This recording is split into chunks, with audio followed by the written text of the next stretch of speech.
que ya la presentábamos hace un ratito antes de irnos a la pausa. Estamos aquí con la abogada de Jorge Valdivia, Paula Vial. ¿Qué tal, Paula? ¿Cómo estás, Paula? Ahí sí te saludo, por supuesto.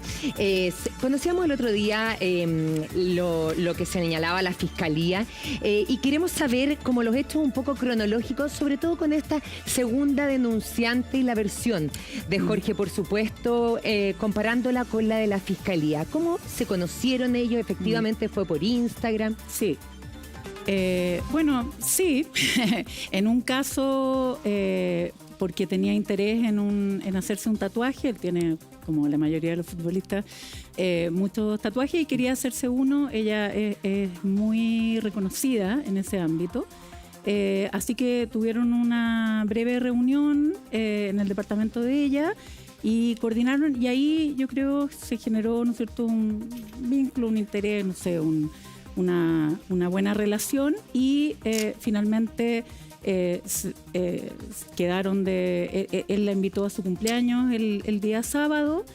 Ella no podía en primera instancia, luego le escribe más tarde para ver si seguían en el cumpleaños y bueno, Jorge no vio el mensaje, no le contesta, así que no va. Y el día domingo vuelven a conversar y discuten si reunirse o no, hasta que finalmente ella le dice, mira, voy a estar en este restaurante, pásate por acá, y le manda la ubicación del lugar. Y él lo hace y están allí aproximadamente 2 horas, que lo que hemos señalado mucho, ¿no es cierto?, es que efectivamente hay un registro de como toda la permanencia, y en ambos casos hay muchos videos del estado en que se encontraban y cuando ya cierra el restaurante deciden irse al departamento de ella. También está el registro de ese traslado, de cuando llegan al departamento, y finalmente él se va cerca de 2 horas después. Que el ¿ya? registro cuando él se le ve entrando en motocicleta Así al es, edificio que se ve a ella, que se denunciante. baja de la moto, ¿no es cierto?, toca el citófono, porque, claro, probablemente ella debe haber tenido su control automático en su auto, andaban en la moto de Jorge, entonces va al citófono a pedirle al conserje que le abra, y cuando están en eso llega otra vecina en un auto atrás que tiene control y les abre. Y con ella interactúan también. ¿Por qué es relevante toda esta secuencia, no es cierto? Porque lo que el Ministerio Público señala es que ella habría estado sin sentido, habría estado privada de sentido, o Jorge se habría aprovechado de una incapacidad para oponerse. Y lo que muestran todas estas secuencias, ¿no es cierto?, es que ella estaba en perfecto estado. Interactúa al menos con 4 personas que también la ven en ese buen estado, ¿no es cierto?, con total capacidad de rechazar, por ejemplo. Están esos testimonios en la investigación y por lo tanto no tiene lógica, ¿no es cierto?, que no haya sido una relación consentida. El Ministerio Público no está diciendo que ella, por ejemplo, haya dicho que no y que él la haya forzado, sino que estaba privada de sentido. Y lo que nosotros vemos, y eso es lo relevante quizás, ¿no es cierto?, es que ella está perfectamente, digamos, sin ninguna privación de sentido. Y lo mismo ocurre con las segundas. Detengámonos aquí en esta primera denuncia que ocurre segundo en el tiempo respecto, pero es lo que entendemos por la primera denuncia.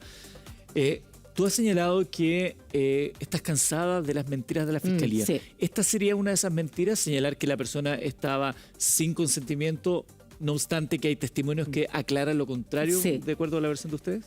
Mira, bueno, en la litigación, ¿no es cierto?, en un sistema contradictorio, que haya distintas versiones es natural.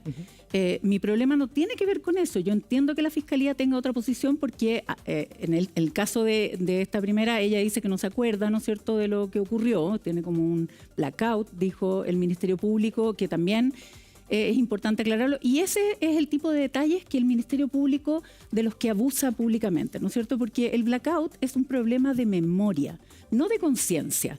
Eso quiere decir que la persona, y que probablemente a muchos de los que nos ven les debe haber pasado, ¿no es cierto?, al día siguiente no recuerda lo que ocurrió, pero mientras ocurría estaba perfectamente funcional.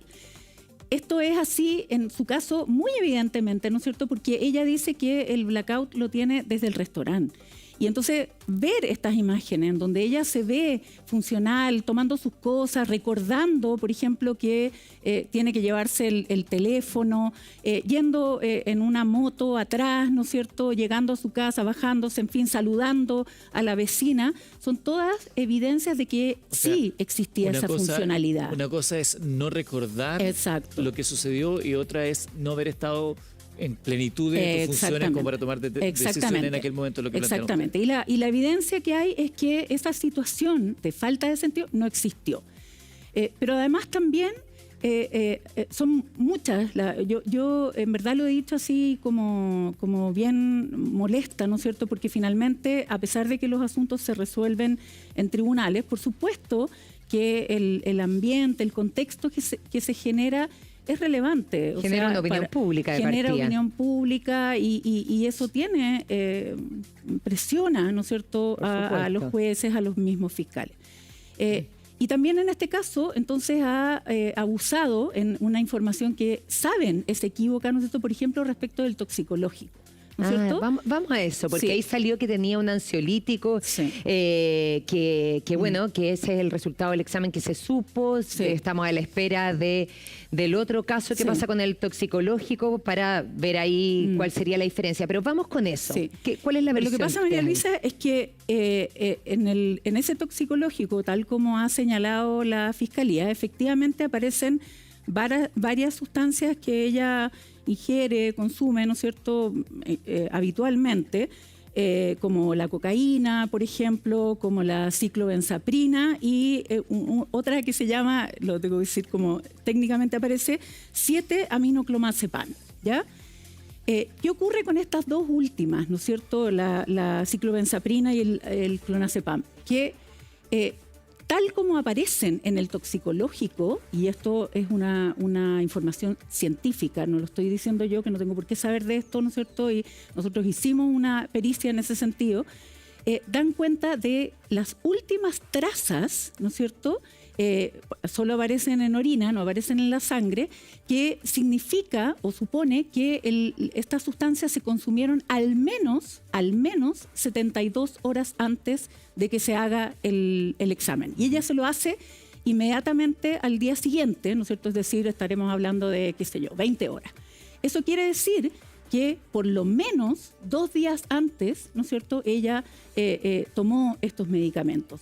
Y que lo que muestra esa información, que es una información, insisto, científica, ¿no es cierto?, es que no hubo ninguna posibilidad, ¿no es cierto?, no hubo una ingestión de esa sustancia esa noche y que hubiera tenido cualquier tipo de influencia en su comportamiento, ¿no es cierto?, porque, claro, son sustancias que deprimen el sistema nervioso central y, por lo tanto, no hubo un efecto de esa sustancia. Entonces, cuando el Ministerio Público dice, no, lo que pasa es que el alcohol deprime el sistema nervioso central, sumado a esta otra sustancia, quieren generar la impresión de que ella obviamente estaba cuasi adormecida. Nosotros tenemos las imágenes que muestran que eso no es así, ¿no es cierto?, inmediatamente antes de los supuestos hechos, pero además esta información, que de nuevo no es tan frecuente poder contar con ella, ¿no es cierto?, de que estas sustancias no tienen absolutamente ninguna incidencia en su comportamiento y que al contrario, ¿no es cierto?, dan cuenta de que fueron consumidas muy anteriormente, incluso en consonancia con lo que ella dice en una declaración complementaria que el Ministerio Público le hace, ¿no es cierto?, le toma una vez que llega al toxicológico. Pero si ella está comprobado, hace días. Con ese examen se está comprobado que ella consumió todo esto al menos 20 horas antes de juntarse con él, ¿por qué no se descarta? Al menos 72. Bueno, no sé, pregúntenle al Ministerio Público, ¿no es cierto? Ellos han empujado su tesis pese a toda la evidencia, porque también uno razonablemente, ¿no es cierto?, se pregunta por qué, por ejemplo, en esta larga audiencia que tuvimos en Garantía, que fue una extraordinaria oportunidad de mostrarle al juez todos los antecedentes que existían, todos los argumentos, duró casi 10 horas, 3 días, ¿no es cierto?, el Ministerio Público casi no mostró los videos de la segunda denunciante que la muestran a lo largo de toda la noche. ¿Te fijas? Entonces uno dice, bueno, si ustedes tienen evidencia, ¿no es cierto?, de que hay una disonancia entre lo que ella dice y lo que aparece que estaba ocurriendo en tiempo real, ¿por qué usted le oculta eso al juez? Y en la Corte, que es donde se decidió la prisión preventiva nuevamente, la Corte no vio nada de este material, ni tampoco tomó en consideración la resolución, el razonamiento que hizo el juez de garantía después de haber visto esto. Uno podría tener una opinión distinta, por ejemplo, ¿no es cierto? El punto es que para disentir, tú tienes que conocer los detalles, y la Corte confunde, le atribuye detalles y asuntos y evidencia a una denunciante en circunstancias que, por ejemplo, en este caso del toxicológico, la Corte se equivoca y cree, ¿no es cierto?, que es el toxicológico de la segunda denunciante. Y entonces, claro, además de que no consideró, ¿no es cierto?, esta información científica súper relevante de que el consumo tiene necesariamente que haber sido al menos 72 horas antes, entonces dice, bueno, había bebido. La denunciante 2 dice que ella no está, lo dice ella, ¿no es cierto?, además de que se nota en las imágenes, no había tomado mucho, no estaba ebria, y además, dice la Corte, tiene este toxicológico que da cuenta del consumo de este antidepresivo, este relajante muscular, ¿no es cierto? Entonces es obvio que actuó sin consentimiento. Pero es un error, es una información equívoca. Entonces, cuando fundamenta en ello la necesidad de la prisión preventiva, ¿no es cierto?, por supuesto que el resultado es que es una decisión ilegal, porque es una decisión que no tiene fundamento. ¿Te fijas? Te pregunto, Paula, a continuación, dos cosas. Primero, a propósito que estamos mencionando sustancias, se dice, no sé si será tan real, que en el departamento de Jorge Valdivia fueron encontradas sustancias. No se ha especificado cuáles son esas sustancias.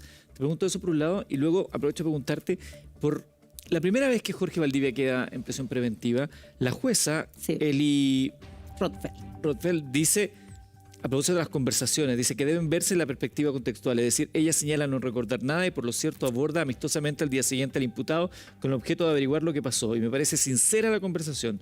El hecho de que la conversación aparezca como amistosa no descarta la posibilidad de que esto sea real. No hay ningún detalle, ningún elemento que se haya agregado en esta audiencia que nos fuera a hablar de una ganancia secundaria. Bueno, continúa, fue bastante dura ella en esa ocasión, y mandó a Jorge a prisión preventiva. Quisiera preguntarte por esos dos hechos. El segundo, va. Sí, efectivamente su resolución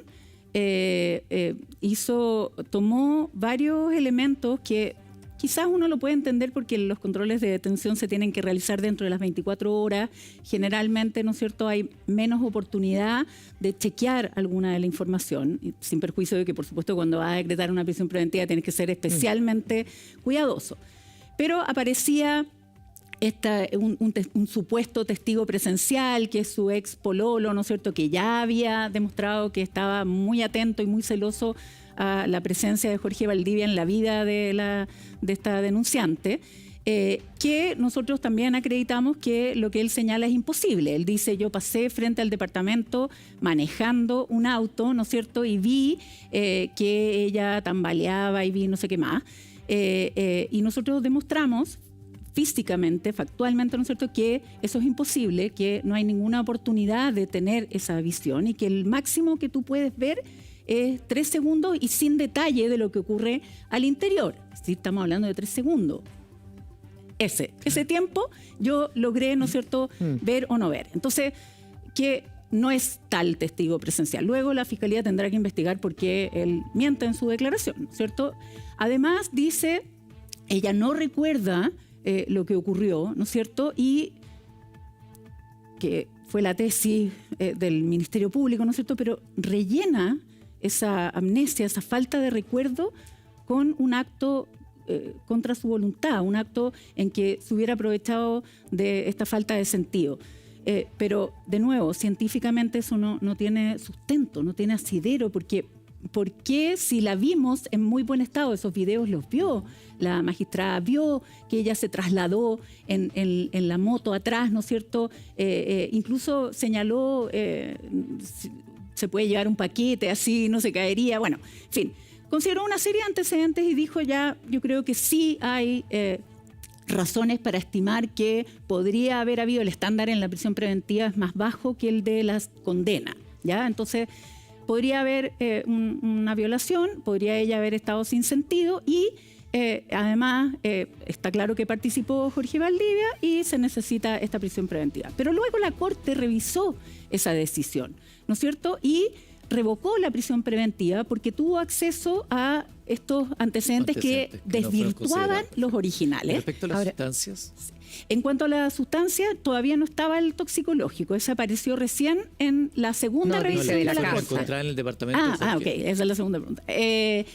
Bueno, sí, efectivamente, pero no tienen ninguna relevancia en relación a ¿cómo se llama? Al caso, porque la propia denunciante dice que cuando ellos llegan al departamento no tomó ni consumió absolutamente nada, ¿no es cierto? Y que por lo tanto no tiene ninguna importancia. ¿Con la segunda denuncia? No, además, igual, yo tampoco quiero decirlo, pero es algo nimio, la verdad.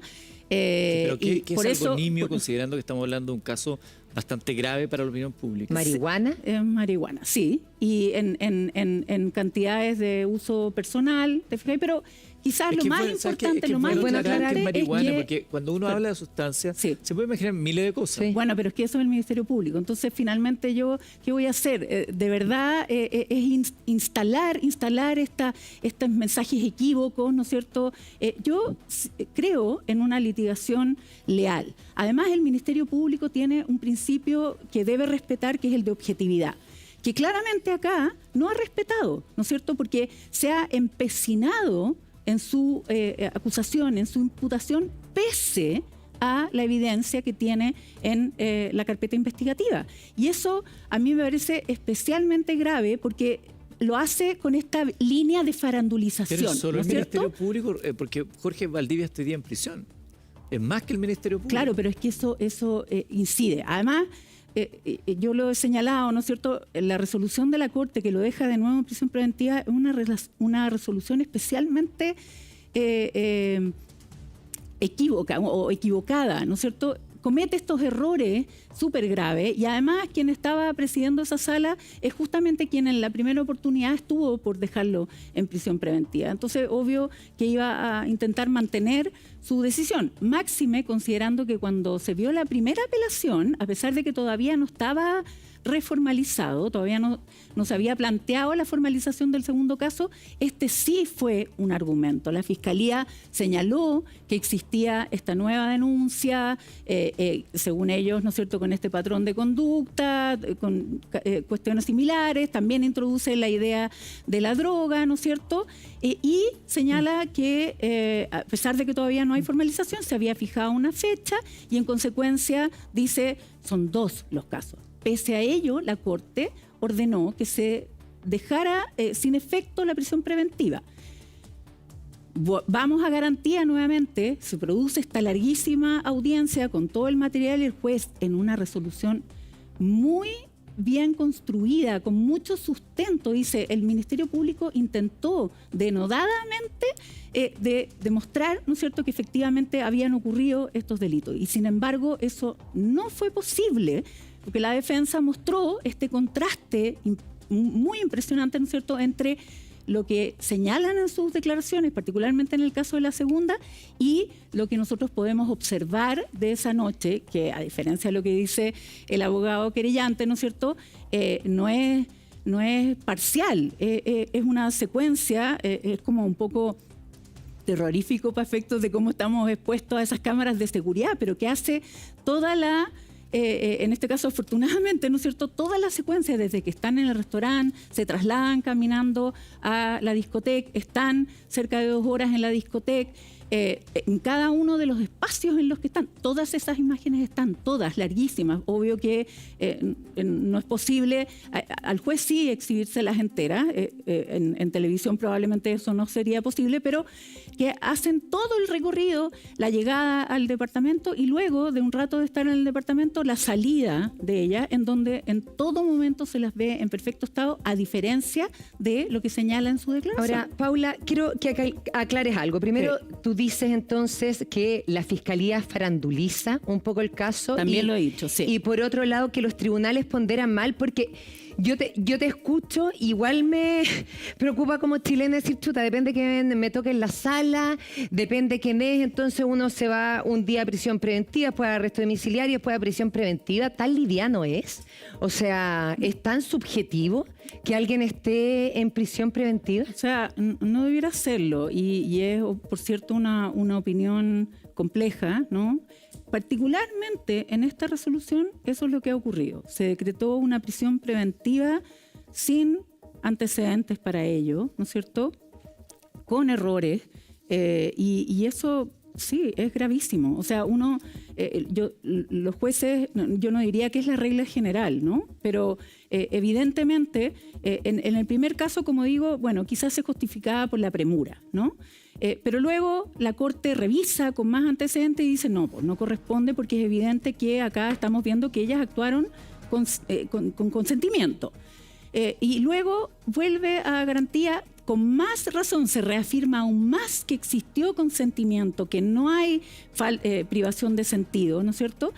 Y luego va a la Corte y la Corte no atiende a los argumentos, no revisa la resolución, no se hace cargo de ella, no se hace cargo de nuestros antecedentes y confunde. Entonces, en este caso particular, y a mí sí me parece muy grave, ¿no es cierto? Entiendo tu reclamo, María Luisa, y me preocupa también. ¿Qué falla, no diría que sea la regla general, pero yo creo que sí es una exigencia que uno podría hacerle, ¿no es cierto?, a los tribunales. Yo tengo confianza que en esta revisión del amparo aquello se va a reparar, ¿ya? Y que efectivamente va a existir la oportunidad de revisar y de decidir conforme a lo que en verdad existe en la causa, ¿no es cierto?, que es que en el segundo caso no solo no hay toxicológico, ¿no es cierto?, sino que ella dice no estar ebria, haber tomado poco, ¿no es cierto?, que eso que toma nunca le produce efectos, ¿no es cierto?, y que además podemos hacer ese seguimiento y ver que en ningún momento hubo introducción de ninguna sustancia que pudiera haberla adormecido. Que además, si uno lo piensa, o sea, es que el caso, digamos, para cualquier televidente, si uno está muy bien, ¿no es cierto?, y eso es lo que se ve por una larga secuencia. Luego se pierden esas imágenes, porque claro, lo que han dicho es que eso ocurre a puertas cerradas. Claro, pero el Ministerio Público está diciendo que él se aprovechó de que ella estaba sin sentido, ¿no es cierto? O que no podía reaccionar, que es lo que ella dice además. Y luego vuelven a salir un rato después y están de nuevo muy bien, y eso es ratificado por las imágenes, por la declaración del chofer del Uber que también ha aparecido, ¿no es cierto?, y por otros elementos. La amiga con la que iba al día siguiente le dice, yo te vi bien o no te vi mal, ¿no es cierto? O sea, su propio testimonio es de que efectivamente estaba bien. Entonces uno dice, bueno, ¿por qué habría ocurrido esto a puertas cerradas? El hecho que ella haya salido sin su ropa, sino sí, que con un polerón. Eso también tiene explicación. Y está explicado en las propias declaraciones, ¿no es cierto? Porque ella está en la habitación de Jorge, ¿no es cierto? La amiga la despierta y le dice, tenemos que irnos, tenemos que ir a la universidad, tenemos entrega de trabajos y otros, ¿no es cierto? Lo dicen expresamente. Estamos hablando a las 6 de la mañana aproximadamente. 6:30 de la mañana. 6:30 de la mañana, que obviamente ya es otro día, ¿no? Está comenzando. Y además le dice, acá ya pedí un Uber y nos está esperando abajo, así que apúrate, tenemos que irnos. Intentan buscar las cosas, no las encuentran y ella sale y le dice, Jorge al día siguiente, que se preocupa, ¿no es cierto?, por cómo ella está, le dice, pero ¿cómo saliste sin pantalones? Porque claro, ella le dice inmediatamente, sale del departamento y le envía un mensaje y le dice, Jorge, se me quedaron unas cosas, por favor déjamelas en conserjería. Y entonces él después le dice, pero ¿cómo saliste sin pantalón? Entonces no, le dices que tenía un short debajo, debe ser unas calzas o algo así. Entonces, claro, sale y se van, ¿no es cierto?, porque tienen este atraso, no alcanza a buscar las cosas, ¿no es cierto?, o no quiere buscarla, o la amiga la presionaría, no tengo idea, pero el tema es que esa es la razón del apuro. Y cuando uno las ve, y eso también es importante, lo que intentan señalar, ¿no es cierto?, es que poco menos que hubiera salido arrancando, ¿no es cierto?, así como de...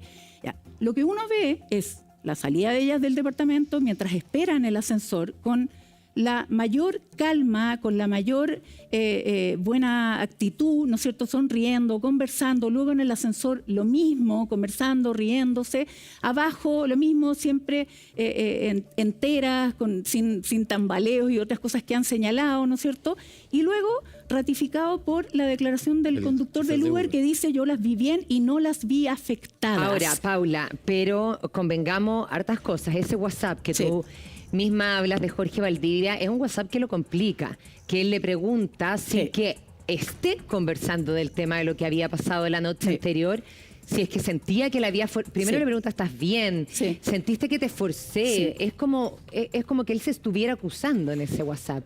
Mira, efectivamente, y yo lo he dicho, ¿no es cierto?, es un mensaje que no es adecuado, que no lo favorece, ¿ya? Pero por eso también es tan importante atender a la evidencia que existía antes, ¿no es cierto? O sea, de que muestra este estado. Recordemos qué es lo que el Ministerio Público está señalando, que él se aprovecha de que ella no puede resistir. Ella dice, yo no podía mover los brazos, no podía mover las piernas, sentía que no podía hablar, pero sin embargo se relaciona con él, incluso en su versión, eso quiero decir, ¿no es cierto? Y lo que nosotros vemos es que es absoluta y totalmente imposible que ella hubiera estado en estas condiciones.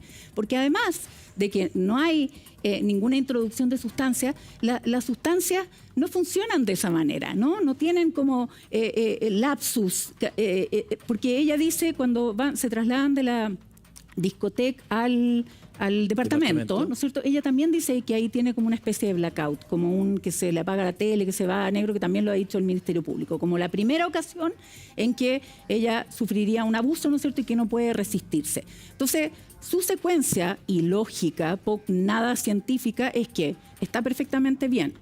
Se suben a un auto y se le produce este blackout, ¿no es cierto? Llegan al departamento y se baja perfectamente bien, ingresa perfectamente bien. Están un rato en el departamento y habría quedado supuestamente privada de sentido y después sale del departamento y está de nuevo perfectamente bien. Pero Paula, no tiene ninguna lógica. Y esto te lo pregunto también como mujer, tú eres una mujer defensora de los derechos de las mujeres. ¿Por qué alguien inventaría dos mujeres que no tenían una relación afectiva? Aquí no podemos decir que hay un despecho, que hay una mujer descontrolada emocionalmente por el amor de Jorge Valdivia. Aquí dos mujeres que no se conocen entre sí vivieron una experiencia similar, según la que ellas describen, con Jorge Valdivia. ¿Por qué inventar algo así? Exponerse con alguien tan famoso a lo mediático que es este caso, porque es imposible que no sea tremendo para ellas estar viviendo esto. Además de eso, se exponen a un examen toxicológico donde tú relatas lo que consumió ella. O sea, es feroz a lo que las dos están enfrentadas. ¿Por qué inventar algo así? Y por otro lado, siempre se ha sabido que en casos como estos tú puedes tener una denuncia. Pero ya cuando llega la segunda, todos te dicen... ya se complica de sobremanera. Aquí podría haber un patrón, es lo que te señalan los abogados. Claro, bueno, ese es un primer punto, ¿no es cierto?, que se trata, que el número es relevante, ¿no es cierto?, que una confirma a la otra, lo que obviamente no tiene ningún sentido porque cada hecho es independiente, pero además se intenta mostrar que hay una especie como de similitud en las situaciones que tampoco es efectiva, hay muchas diferencias, pero no voy a extenderme en ello, al menos ahora. Entonces, el punto es, ¿cuál podría ser su ganancia secundaria? Y nosotros solo podemos especular, igual como el Ministerio Público o los querellantes pueden especular en términos de que no existe, ¿no es cierto? Y lo que sí sabemos, que son antecedentes de la causa, es que en el primer caso, en que ella no recuerda, ella no dice que haya sido violada, ¿no es cierto? Ella no recuerda por esta amnesia posterior y dice que su expareja le reprocha haber estado en la mañana, haber estado con Jorge Valdivia. Él sabía que ellos estaban en contacto y estaba especialmente atento. Ella también cuenta que tenían esta escena de celos anterior, ¿no es cierto? Y luego otra expareja que le dice, oye, esto es violación, vamos a hacer la denuncia. Entonces ahí podría ser un móvil que no es igual al de la segunda, porque en el segundo caso lo que nosotros creemos, ¿no es cierto?, que podría ser es alguna especie de inoculación social indirecta, una presión social, porque una presión de su entorno, porque ella les comenta, como también ha aparecido en las noticias, ¿no es cierto?, el fiscal señala que ella les comparte los contactos de Jorge por Instagram previos a la salida. Y su entorno rechaza este encuentro, esta posibilidad de encuentro. Le dice, no, pero ¿cómo vaya a salir con él? Y bueno, con algunas palabras que no puedo repetir acá. Hay unos WhatsApps donde se dice, no me lo comería, ¿no? Qué claro, asco, exactamente. Viejo. Exactamente. Y ella hace esta afirmación, se nota que tiene como la contradicción, porque en definitiva sale y quiere salir, ¿no es cierto? Pero además también señala que, oye, si salgo en primer plano, ustedes me defienden, jajaja, todo muy jocoso. Finalmente se encuentra, sale con Jorge, ¿no es cierto? Y entonces, claro, de nuevo viene que, recordemos que ella denuncia con posterioridad a la primera audiencia, a la detención, y a que Jorge quede en prisión preventiva, con lo que también hay esa referencia pero evidente. No entiendo y los el amigos le dicen, oye, ¿eres tú? Porque ella ya les había contado esto, ¿no es cierto? Claro. Y ella dice que, bueno, a partir de eso hace la denuncia. Entonces hay una presión de su entorno que como que reprueba el hecho de que ella salga con Jorge. Eso genera, ¿no es cierto?, un malestar. Estoy especulando, como dije, ¿no es cierto?, pero podría generar esa motivación. Entiendo esa parte, Paula. Entiendo que puede haber una presión de decirle, pero ¿cómo te metiste con él? Y ella como que se haya sentido y vio esto y dijo, a mí me pasó lo mismo. Pero hay varias cosas de su relato. Sí. Ella dice que fue una disco, que le pasaron un copete, que se lo taparon, que de pronto se lo pasa, todo eso está que alguien desmentido. lo abra. ¿Desmentido según quién? Con las imágenes. Ya, pero déjame terminar el relato.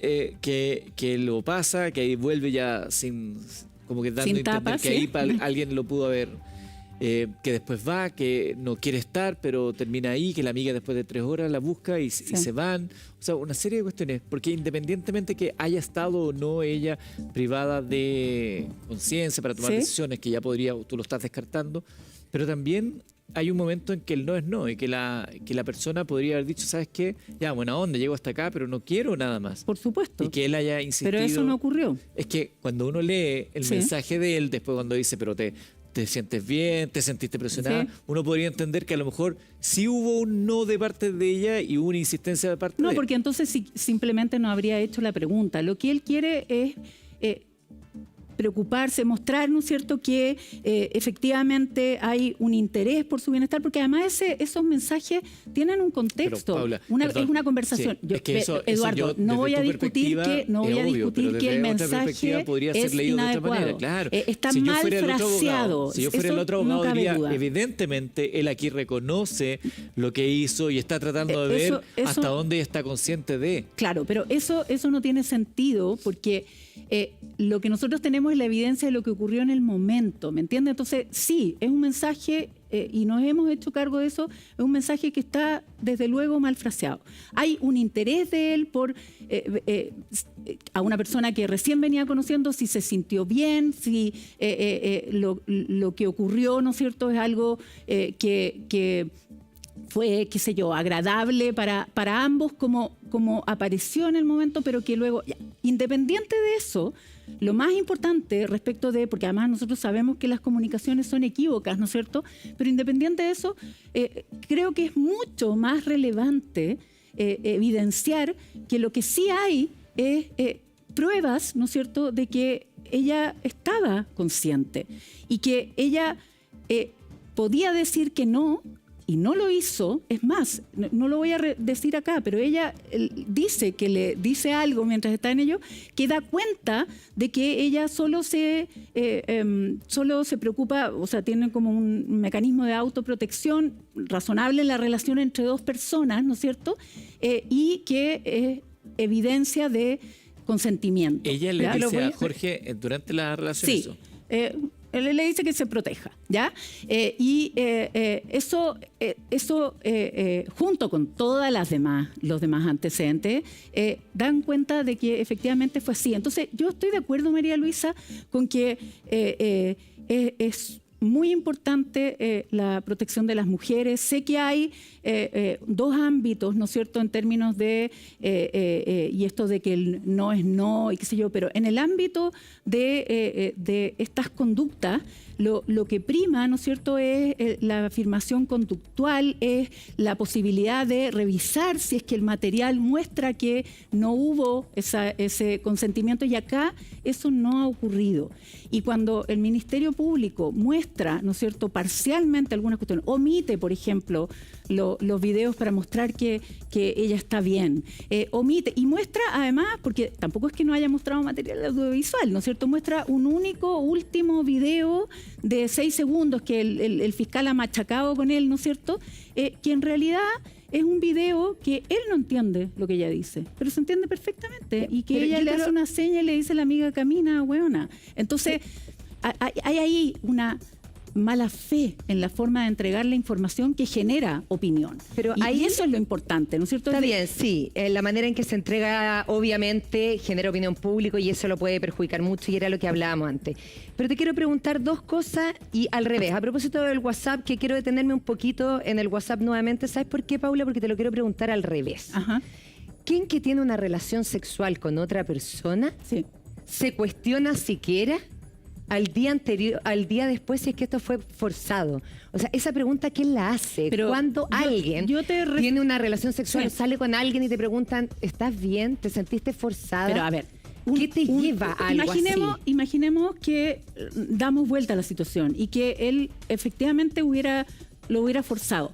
Le preguntaría una cuestión así. Es una pésima frase, nada más, ¿me entiendes? Y por eso es que es tan importante la información de contexto, porque uno puede errar en los mensajes, en cómo formularlos, ¿no es cierto? Pero eso no puede ser el argumento para decir, no, actuó en contra de la voluntad de ella, porque ¿le haría esa pregunta si lo hubiera violado? ¿Le haría esa pregunta? Es que yo les pregunto de verdad. ¿Le haría esa pregunta? No tiene sentido. Es una pésima frase, Ya. no hay duda, ¿no es cierto?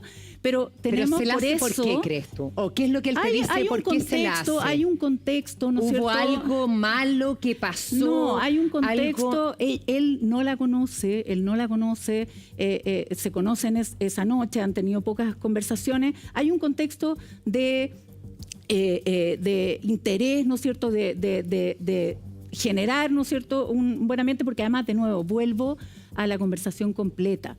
Hay una muestra de preocupación permanente en todos los mensajes. Ella le contesta adecuadamente, ¿no es cierto? Hay un diálogo posterior que muestra que esa frase muy mal formulada, ¿no es cierto?, no tiene ningún sentido en el contexto en el que se usa. Entonces, Paula, ¿por qué, o cuál es la explicación que tú das como defensa de Jorge Valdivia?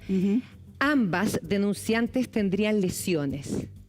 Ya, eso es otro equívoco del Ministerio Público, ¿ya? Y lo hemos demostrado. Primero, la primera denunciante tiene unos equimosis, llama el informe, ¿no es cierto?, unos moretones en sus piernas, al costado, que tienen una data superior a 48 horas, ¿ya? Con lo que eso yo no se tengo determinó. idea. Nosotros tenemos un informe en ese sentido. Hemos solicitado al Ministerio Público las imágenes originales, porque las que tenemos están muy distorsionadas, ¿no es cierto? Pero que por el color, en fin, por la evolución normal que tienen este tipo, son moretones, ¿no es cierto?, son evidentemente anteriores, ¿no? Y ella, de hecho, nunca las menciona, que es también algo bien llamativo, ¿no? Porque si tú te despiertas, no sabes qué pasó, sientes que puede haber habido algún tipo de relación sexual y te miras y te ves esos moretones, por supuesto que lo primero que le preguntarías al otro es, ¿por qué tengo esto? No se lo menciona a Jorge, no se lo menciona al médico que va, no lo menciona en su declaración policial, no lo menciona en su declaración en la fiscalía, no lo menciona en sus conversaciones posteriores. Entonces, es como... ¿Y que la habría mordido? No. Que salió en algún minuto que decían que incluso tenía como una lesión que podría haber sido una mordedura. No, para nada. Eso nunca ha aparecido como dato, así que no es así. Pero estos moretones sí. Pero tienen esta particularidad, ¿no es cierto?, de que son anteriores, igual que el consumo de drogas y sustancias, ¿no es cierto?, que también es de varios días hacia atrás. Entonces, ¿por qué tenía eso? ¿Y por qué aparece así? Yo no lo sé, no sé cuál es su origen, pero lo que sí sé es que estamos hablando de una información que no corresponde a la noche en que están junto a Jorge Valdivia, ¿ya? En el segundo caso, las supuestas lesiones que tiene, ¿no es cierto? Primero, son consignadas en un informe 6 días después de la ocurrencia de los hechos. Todos sabemos lo que significa eso en términos prácticos. A uno le puede pasar cualquier cosa, ¿no es cierto?, en ese tiempo, y por supuesto no puedo vincularlo al hecho.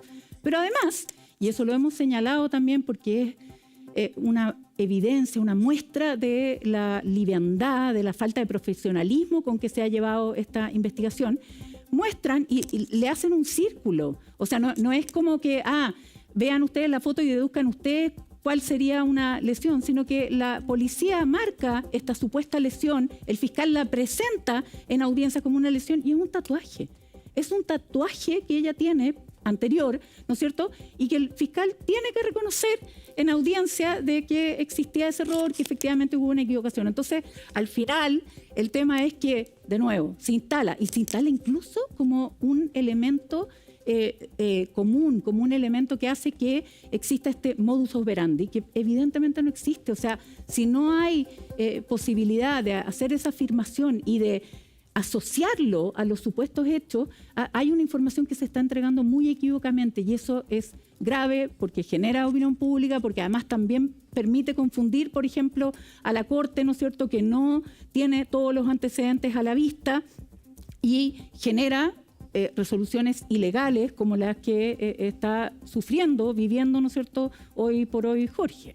Paula, tú dentro de lo que nos acabas de decir, señalas que la segunda víctima, primera en el tiempo, la segunda víctima en términos cronológicos de denuncia, le habría señalado a Jorge que se cuidara, es decir, que usara algún tipo de preservativo, ¿no?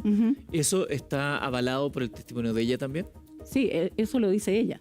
Que dice que en medio de... Entonces, ¿cómo se condice para el testimonio de ella que sentir que no había perdido su...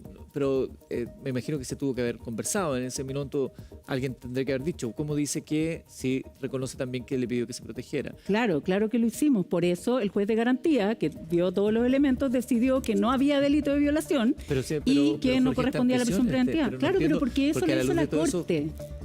¿Entiendes, Eduardo?